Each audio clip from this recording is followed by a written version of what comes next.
Rahayu. Rahayu. Para pemirsa Raket Prasojo TV channel yang kami hormati, kita berjumpa kembali dalam kegiatan Yayasan Raket Prasojo, sebuah lembaga pengkajian, pelestarian dan pengembangan budaya Nusantara. Beberapa waktu yang lalu di kolom komentar channel kita, ini ada pemirsa yang komentar supaya kita membahas tentang asmaragama, tentang serat asmaragama. Nah, bagi masyarakat umum barangkali juga bertanya-tanya, sebenarnya asmaragama itu apa? Nah, malam ini akan kita bedah, akan kita bahas atas permintaan permintaan pemirsa tersebut. Saya lupa namanya. Kita akan membahas tentang serat asmaragama. Serat asmaragama itu apa? Tentu itu yang menjadi tanda tanya besar ya bagi masyarakat umum, bagi pemirsa kita yang lain. Asmaragama itu dari kata asmara dan gama. Gama dalam bahasa Jawa kuno ya itu kalau kita terjemahkan ke bahasa Jawa sekarang atau bahasa Indonesia, gama itu artinya adalah aturan. Asmara ya asmara. Sehingga yang dimaksud dengan asmaragama adalah aturan bermain asmara. Nah, barangkali kalau beberapa waktu yang lalu kita sempat dihebohkan dengan film dari India, yaitu Kama Sutra. Nah, Kama Sutra ini adalah teknik bermain asmara, dari kata kama dan sutra, komo. Komo bahasa lainnya adalah sperma atau mani dan maningkem. Kalau Kama Sutra ini lebih dititik beratkan pada permainan. Permainan tentang kama, tentang sperma, tentang komo, tentang mani ya, dan manikem. Artinya adalah endingnya adalah puncak kenikmatan tentang bagaimana manusia mengeluarkan sperma atau teknik permainan seks, permainan asmara untuk mendapatkan kepuasan. Ini Kama Sutra. Nah, di India punya Kama Sutra, di budaya Jawa kita punya asmaragama. Aturan bermain asmara. Jadi teknik bermain asmara adalah Kama Sutra, sementara kalau asmaragama adalah aturan bermain asmara. Kami juga mohon maaf kepada para pemirsa kalau nanti yang kita bahas masih tidak detail betul, karena kalau ini detail betul ini biasanya kita mintanya ya offline, bukan dipublikasikan lewat YouTube. Terus yang menjadi audiennya semua harus sudah dewasa, dan tentunya punya pasangan. Kalau kita bahas secara detail dan langsung. Nah, berhubung ini kita tayangkan di YouTube, yang nonton itu kita tidak tahu siapa yang nonton itu, entah anak-anak, remaja atau orang tua, dia punya pasangan atau tidak, kita nggak tahu, sehingga nantinya yang kita sampaikan ini tidak sampai ke dalam, tapi masih sebatas sewajarnya. Nah, ini di sebelah kanan saya ada anggota kita dan juga merupakan admin di Raket Prasojo 2, Mas Hadi. Rahayu Mas Hadi. Rahayu. Nah ini Mas Hadi barangkali bisa mewakili pemirsa ini dengan tema kita asmaragama ini Mas Hadi. Gimana nih? Saya punya pertanyaan Om. Iya. Ini kan masalah asmaragama pada zaman dulu, zaman-zaman kerajaan gitu. Kan orang kan kalau berhubungan intim mempunyai keturunan. Nah, keturunannya itu kok pasti bagus-bagus. Itu gimana caranya? Kita aja. Terima kasih Mas Hadi. Nah, nanti para pemirsa yang kurang jelas atau ingin bertanya silakan di kolom komentar. Kalau kita lihat dalam fakta sejarah, dulu itu kenapa putra-putra raja, putra-putra bangsawan, ini betul-betul berkarakter bangsawan, betul-betul memiliki karakter yang bagus, mereka cerdas, mereka terampil, mereka siap menggantikan posisi raja atau posisi punggawa di kerajaan tersebut.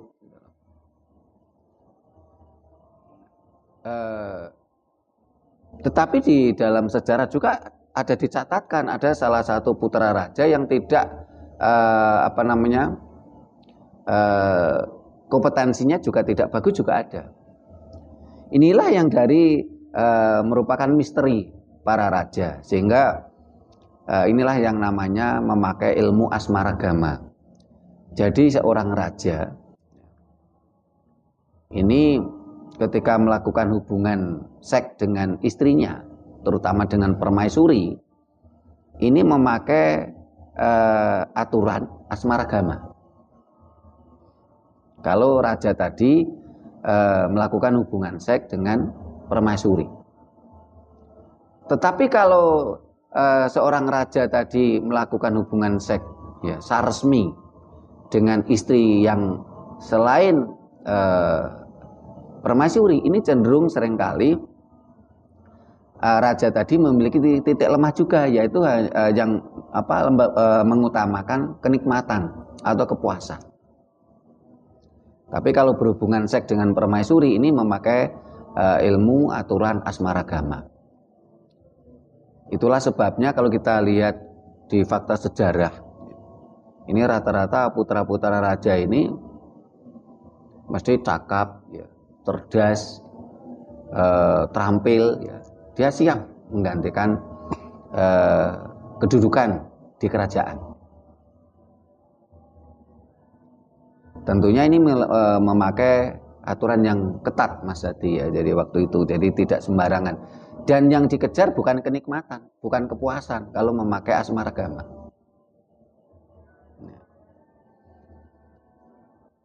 Nah, di dalam bagaimana tata caranya ketika melakukan hubungan saresmi atau hubungan seks dengan aturan asmaragama, ini ada beberapa tahapan sebenarnya. Salah satu contoh saja, di dalam keraton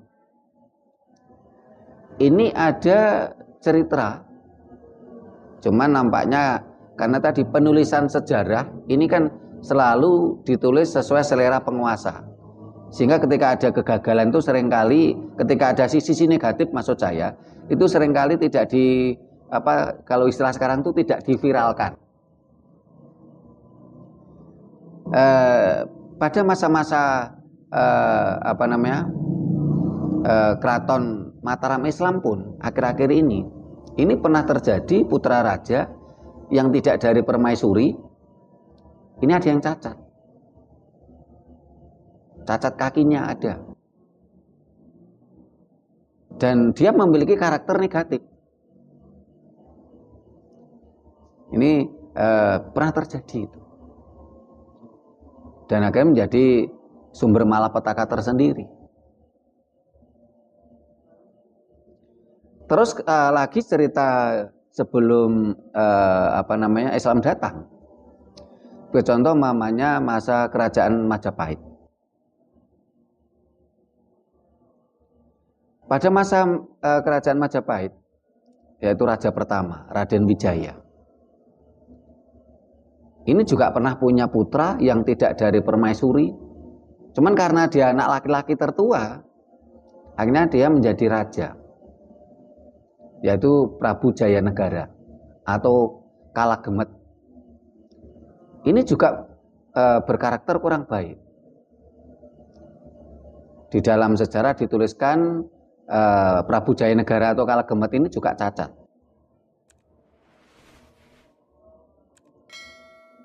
Sehingga sakit-sakitan. Ada yang menuliskan cacat beliau juga cacat dalam artian sakit ragawi, tapi ada juga yang menuliskan menggambarkan bahwasanya Prabu Jayanegara atau Kalagemet ini cacat secara psikis. Dia pernah menyukai istri orang lain, yaitu Ratanca.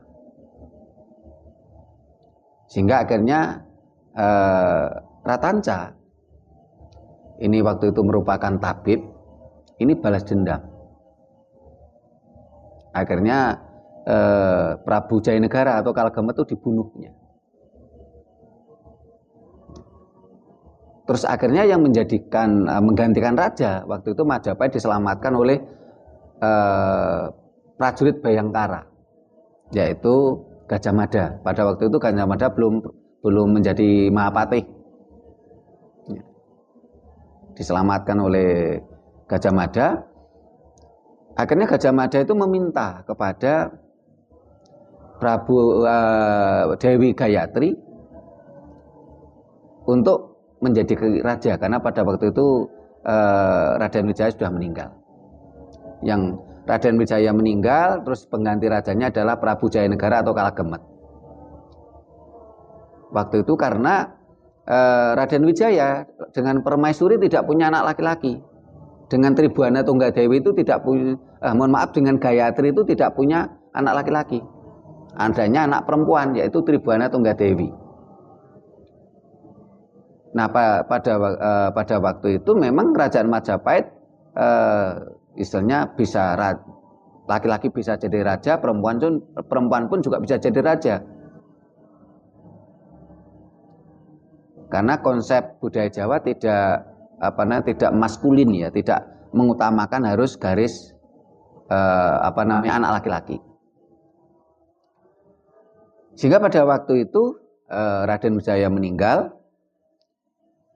dari permaisuri, yaitu dari Dewi Putri Gayatri, ini tidak memiliki putra. Akhirnya yang menjadi raja adalah putra dari istri lain, yaitu Jayanegara atau Kalagemet. Ada beberapa catatan Kalagemet ini cacat. Ada yang mengatakan cacat fisik, sakit-sakitan, sehingga harus butuh tabib Ratanca. Tapi ada juga yang menceritakan cacat fisik, yaitu cacat psikis, yaitu suka main perempuan, termasuk istilahnya menginginkan istri dari Ratanca, dari tabib tadi.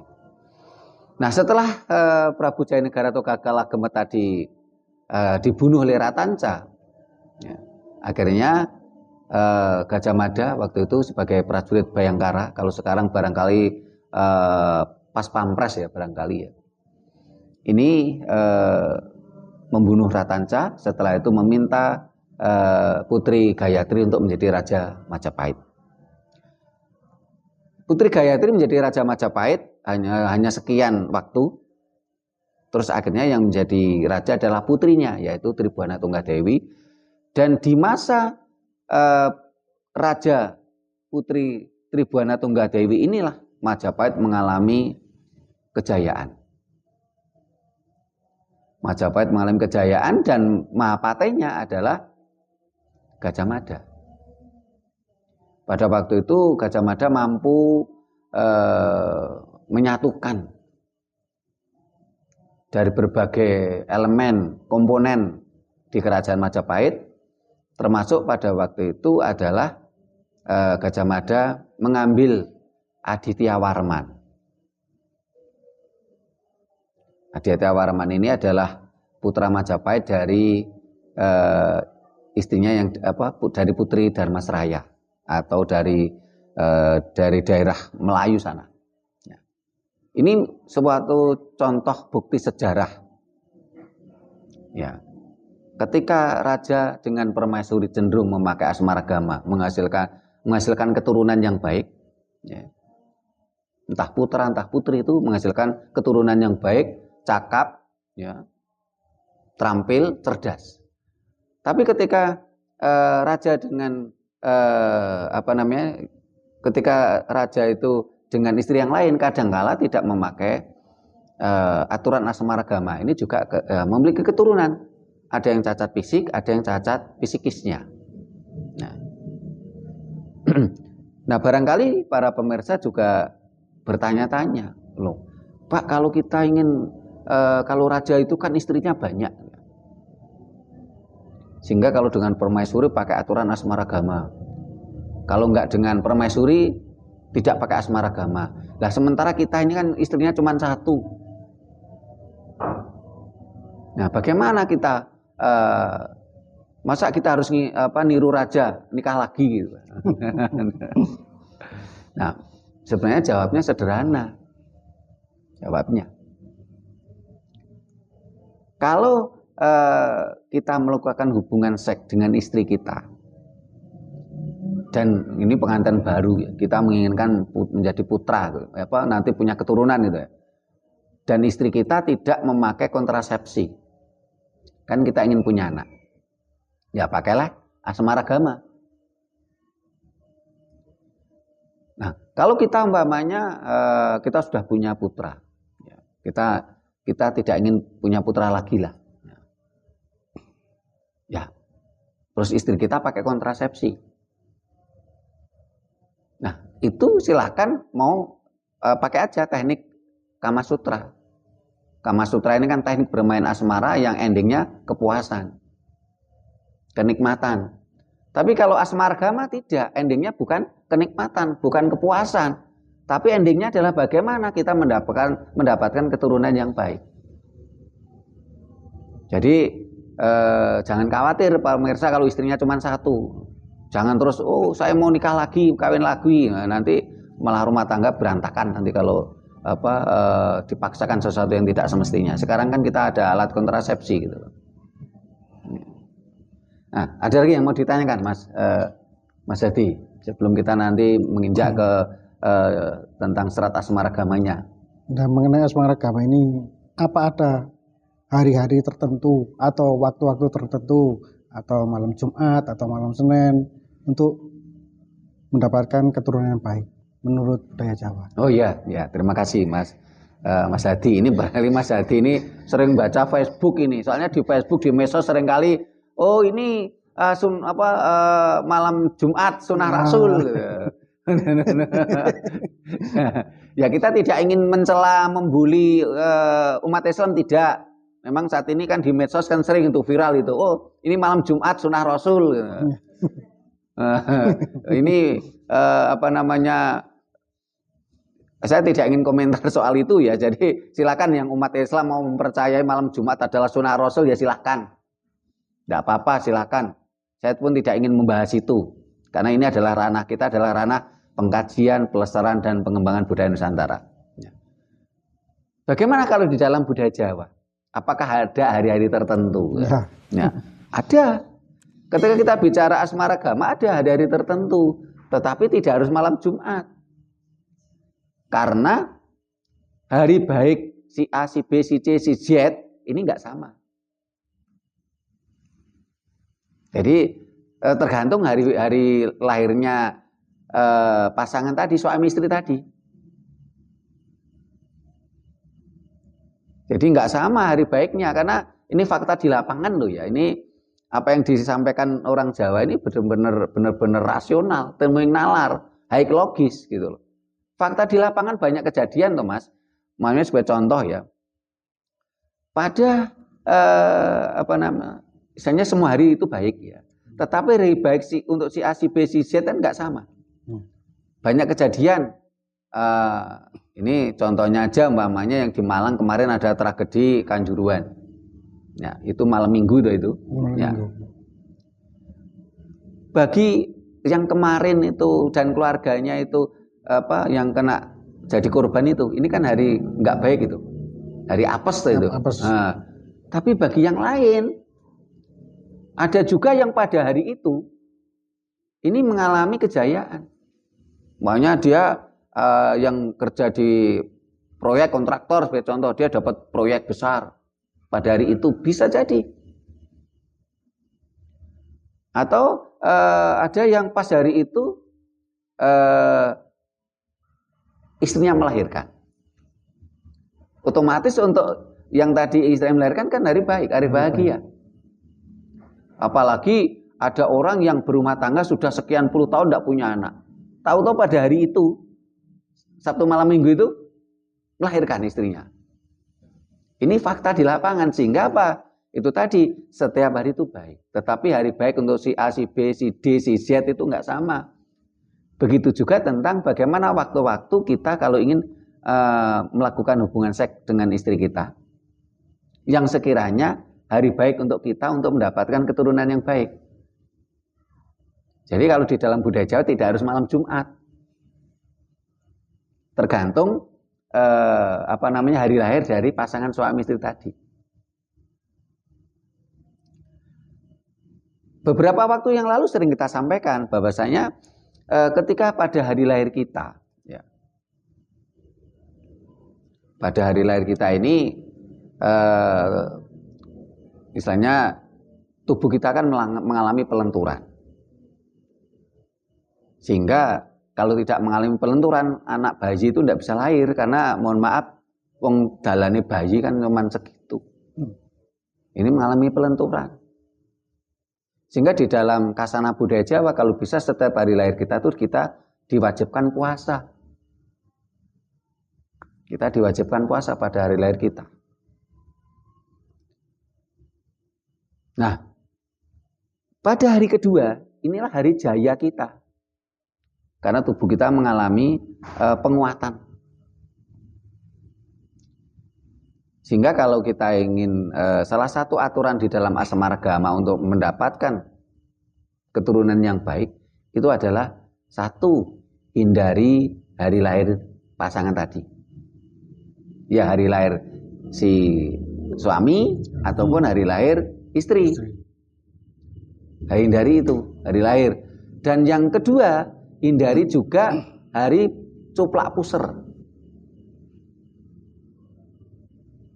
Untuk mendapatkan keturunan yang baik.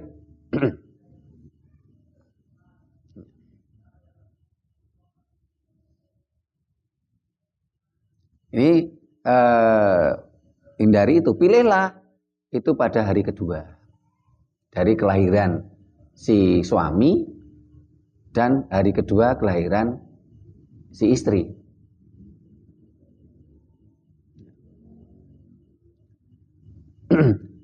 Hari lahirnya kita tentukan itu. Jadi hari kedua dari kelahiran si suami atau hari kedua dari kelahiran istri. Nah, hari lahir ini kan 35 hari sekali. Tapi karena ini suami istri kan menjadi berarti kan dalam 1 bulan 2 kali hari baiknya. Lakukan permulaan. Awal dalam melakukan itu. Karena misalnya hubungan seks yang pertama ini merupakan pembuahan penetrasi pertama. Nah, selama misalnya belum positif hamil istrinya, ini usahakan jangan melakukan hubungan seks yang bernuansa mencari kepuasan. Kudu ngempet sih gitu. Kudu ngempet dhisik harus misalnya harus menahan diri dulu.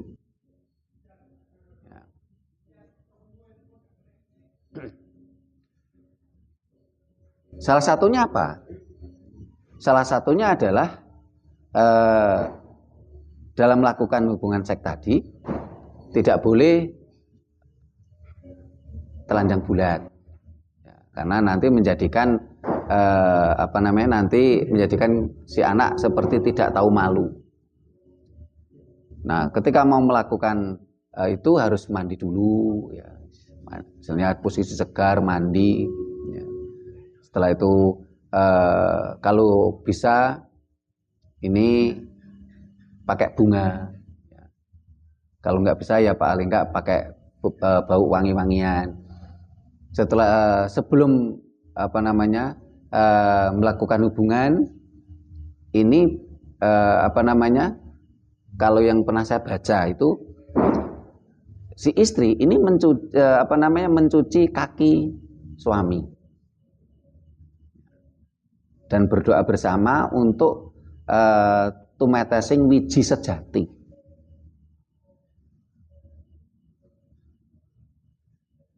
Jadi misalnya si suami itu duduk di pinggir dipan, pinggir ranjang, kakinya dicuci. Nah, setelah itu si istri ini hormat, ya, sungkem pada suaminya, misalnya terus berdoa bareng untuk tumetesing wiji sejati. Dan setelah itu, nah kalau hal lainnya lebih detail tidak saya sampaikan di sini ya. Jadi ini masih hal yang masih berbau, misalnya yang umum-umum saja. Nah, ada yang ditanyakan lagi Mas Jati? Ya, ini mungkin agak melenceng sedikit. Iya. Nah, kan setelah berhubungan intim sama istri, bersenggama tadi, kan kita kan biasanya mandi, istilahnya kan mandi besar. Nah, itu kalau menurut budaya Jawa itu yang betul itu yang gimana? Iya. Nah, setelah melakukan hubungan suami istri, ini yang pertama, ini tentunya tidak langsung, mohon maaf, langsung bujaran gitu ya. Terus lari ke sana kemari ya enggak ya. Tetap ya namanya suami istri ya. Lakukan dengan kemesraan, lakukan dengan hormatilah istri kita ya. Jadi ya memang disinilah perbedaan ajaran kita dengan ajaran Dayo. Kalau ajaran kita, ajaran Jawa, memang ada istilah suami istri, ada istilah garwo. Garwo itu sigarane nyowo. Berarti apa? Untuk saling menghormati, saling menghargai. Ya. Kalau ajaran Dayo itu kan tidak seperti itu. Ajaran Dayo itu bunyinya apa? Wanita-wanitamu ibarat sawah dan ladang. Garaplah sesuka hatimu. Di situ tidak ada penghormatan pada wanita. Wanita itu istilahnya wanita-wanitamu ini itu ibaratnya sawah dan ladang. Garaplah sesuka hatimu. Itu ajaran Dayo. Ajaran kita enggak. Garwo, sigarane nyowo. Sehingga kita harus sadar betul bahwasanya kita semua ini lahir dari seorang wanita. Ya, sehingga karena kita ini lahir dari seorang wanita, ya kita jangan sampai mempermainkan wanita. Kita hormati wanita, kita hargai wanita. Jadi kalaupun toh tadi awalnya si istri mencuci kaki suami, kalau bisa pakai bunga, ya setelah itu sungkem, terus itu berdoa bersama. Dalam posisi suami masih duduk di dipan ya, di pinggir dipan itu, istri di bawah sungkem. Ini berdoa bersama, memohon kepada Tuhan yang Maha Kuasa untuk tumetesing wiji sejati. Nah, setelah itu baru naik ke dipan istrinya. Nah, lakukan dengan saling menghormati, saling menghargai. Tidak boleh ada pelecehan seksual, tidak boleh ada pemaksaan seksual, karena seringkali ada pemerkosaan dalam rumah tangga. Ini yang tidak boleh. Karena kalau di dalam ajaran Dayo, ini wanita ini kan, yaitu tadi wanita-wanitamu, ya, ibarat sawah dan ladang, garaplah kan itu. Berarti wanita di sini kan objek, harus mengikuti apa kemauan suami. Wanita tidak boleh menolak. Nah, di dalam ajaran Jawa nggak seperti itu. Harus dengan ketulusan, keikhlasan, saling menghormati, saling menghargai. Bahkan sebelum melakukan hubungan suami istri pun bahkan harus si istri cuci kaki. Ini kan berarti kan ada keikhlasan di situ. Tidak boleh dipaksa, istri mau nggak mau langsung coba kasarnya langsung ditumpahin, nggak boleh gitu loh. Ya. Ada keikhlasan, ada kehormatan, ada penghargaan di situ. Tidak boleh ada pemaksaan. Nah kalau istri tidak mau dipaksa, ini kan namanya pemerkosaan dalam rumah tangga. Ini yang tidak boleh. Pemaksaan. Ada pemaksaan otomatis kan perkosaan ini. Istrinya sendiri diperkosa gitu. Seharusnya bagaimana? Ya seharusnya ada kebersamaan, ada kesadaran, ada ketulusan. Sehingga kalau istri sedang tidak mood ya suami jangan maksa. Ya harus merayu lah dengan kemesraan, dengan dengan hati yang yang lembut kan begitu. Nah setelah selesai tadi yang ditanyakan Mas Hadi tadi, ya tidak langsung semburat gitu loh. Seolah-olah istri kita seperti barang mainan yang seperti sawah dan ladang terus yang kita garap tadi, enggak. Tetap hormatilah istri kita, hargailah. Sampai benar-benar sudah saling clear, sudah saling clean ya. Minum air putih dulu. Jangan langsung mandi. Minum air putih dulu. Setelah minum air putih secukupnya baru mandi.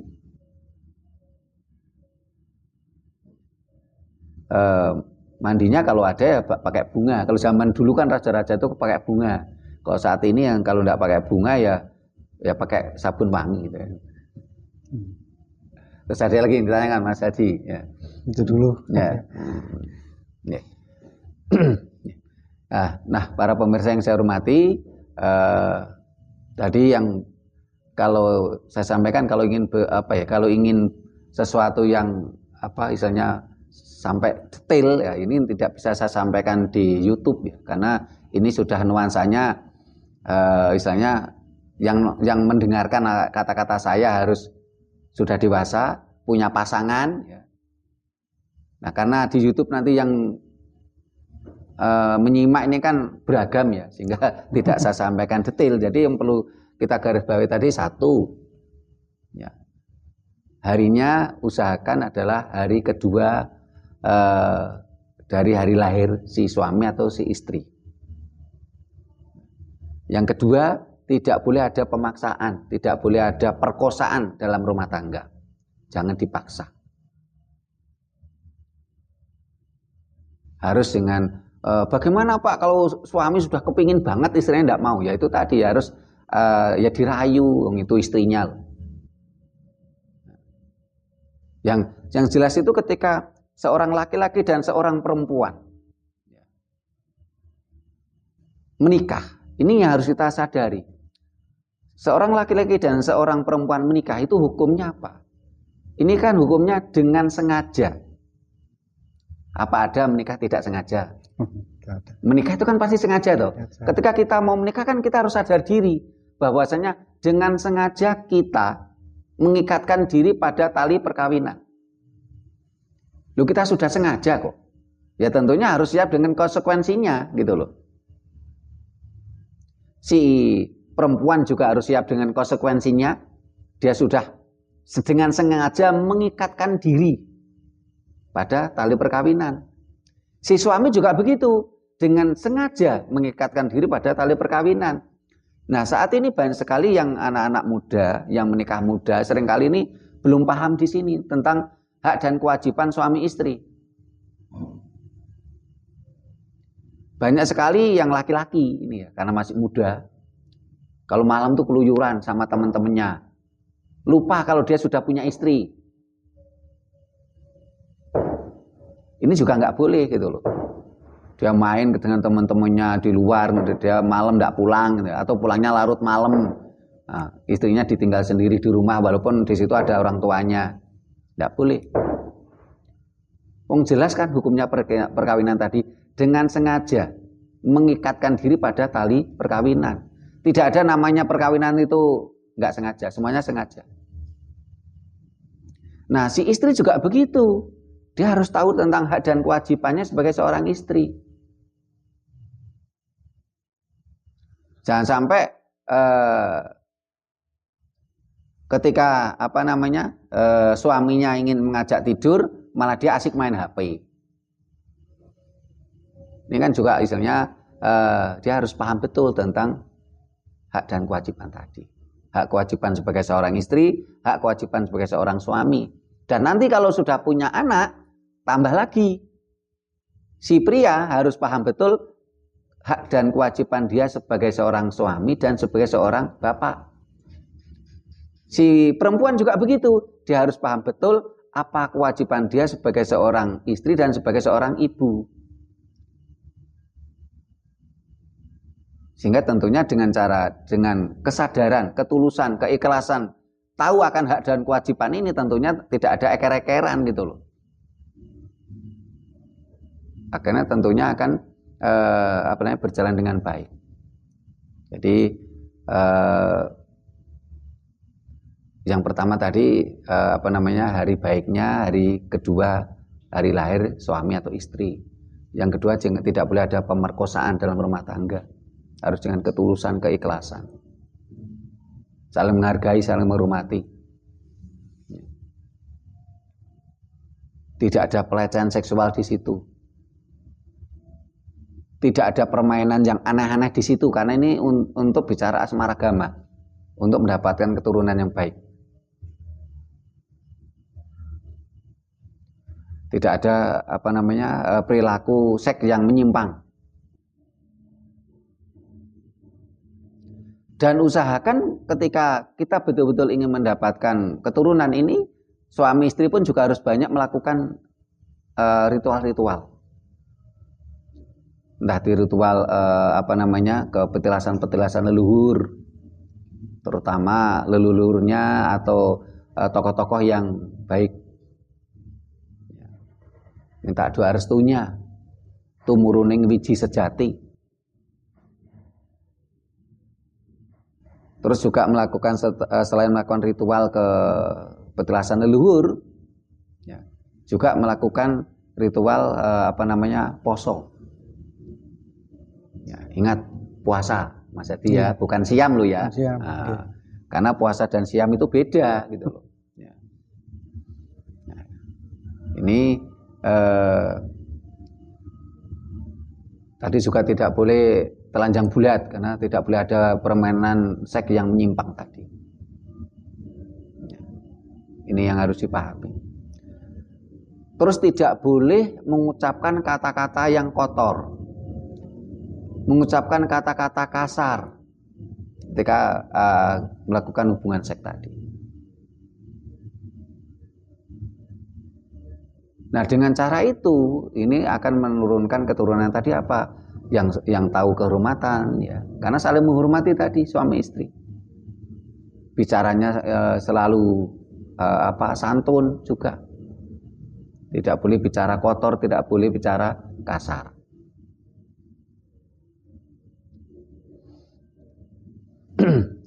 Terus tadi si istri mencuci kaki suami kalau bisa dengan bunga, teratur sungkem. Pas posisi istri di bawah sungkem tadi, terus suami masih duduk di pinggir ranjang tadi Mas ya. Ini melakukan ritual berdoa bersama, meditasi bersama, minta wahyu tumuruning wahyu wiji sejati. Ini kalau kita ingin mendapatkan keturunan yang baik, pakailah asmaragama. Dan ini memang dengan aturan seketat ini masih ada yang belum saya sampaikan, karena ini dilihat banyak yang menonton kita banyak usianya kita belum tahu, sehingga di sini benar-benar dengan aturan ketat. Nah, kalau dengan aturan ketat kan otomatis ending kita kan bukan murni mencari kenikmatan total, bukan, kepuasan bukan. Tetapi kalau istri kita pakai kontrasepsi yang kita tidak menginginkan keturunan, ya tentunya silakan pakai cara Kama Sutra. Kalau anak muda sekarang barangkali mau niru BF ya silakan gitu loh. Karena Kan mencari kepuasan gitu loh. Tapi kalau asmaragama nggak boleh. Kalau saat ini kalau saya lihat kan karena begitu teknologi luar biasa Mas Hadi ya, banyak pasangan-pasangan muda ini nampaknya nggak pakai aturan asmaragama ini.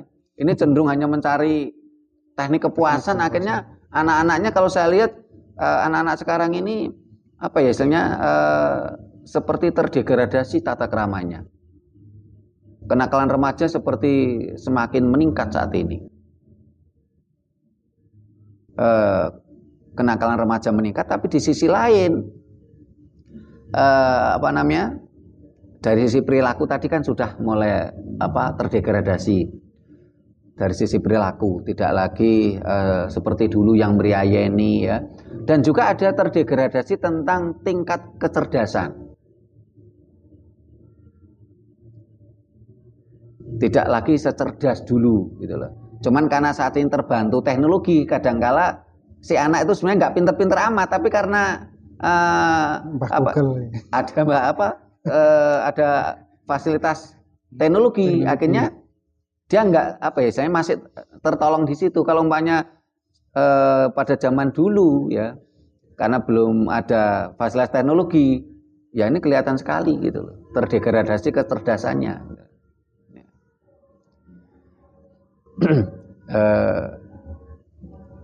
Ada lagi Mas Hadi, udah cukup? Cukup. Ya. Nah, para pemirsa, apa yang kita sampaikan tadi mudah-mudahan bisa memberikan pencerahan pada kita semua, ya. Terutama pada pasangan-pasangan anak muda, ya. Nah, bagaimana yang nyimak itu kalau udah tua? Kalau udah tua minimal kan punya anak, punya menantu ya. Ilmu ini sampaikan ke anak dan menantunya. Biar kalau anak dan menantunya terutama pengantin baru ya, ini tidak gubras gabrus gitu loh. Karena saat ini benar-benar kita prihatin nih, saat ini ada penurunan kualitas kecerdasan maupun penurunan kualitas etika tata krama. Jadi kecerdasan saat ini ada penurunan kalau kita mau jujur. Pada zaman dulu itu saya istilahnya orang-orang dulu itu cuman lulusan SR. Wah, ini kecerdasannya hebat. Sementara saat ini kadang-kadang sarjana aja loh. Kadang-kadang kalah loh kecerdasannya dengan yang lulusan SR dulu. Ini kan berarti ada penurunan tingkat kecerdasan. Ya, mudah-mudahan bermanfaat ya yang kita sampaikan. Kalau ada yang kurang jelas atau yang ingin tahu lebih detail, lebih masuk ke dalam ya istilahnya misalnya kita tidak bisa kita sampaikan di channel YouTube ya, karena kita takutnya nanti yang dengarkan dia masih anak-anak, terus dia nggak punya pasangan, ini kan nggak boleh gitu loh. Nah, para pemirsa yang saya hormati, demikian dulu bahasan kita tentang serat asmaragama, cara untuk mendapatkan keturunan yang baik, yang cerdas, yang cakap. Cakap dalam artian perilaku, cakap dalam artian fisik gitu. Yo ganteng, yo cantik gitu loh. Tidak cacat dan sebagainya.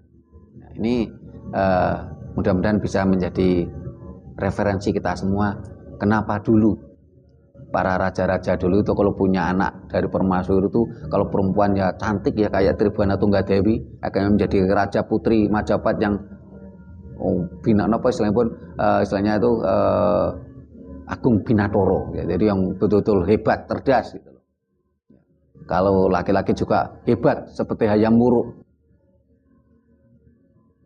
Jangan sampai kita punya anak itu nanti ada yang cacat, ada yang cacat kakinya, seperti di cerita di Keraton Mataram Islam, atau seperti Kala Gemet atau Prabu Jayanegara yang cacat fisik maupun cacat psikisnya. Ini adalah upaya kita. Semua sejak awal ada prosesnya, ada aturannya yang harus kita jalankan. Nah, demikian para pemirsa, bila mana ada kata-kata kami yang kurang berkenan, tata krama kami yang kurang memadai, kami mohon maaf. Terima kasih, sampai jumpa di kegiatan kita lainnya. Rahayu. Rahayu.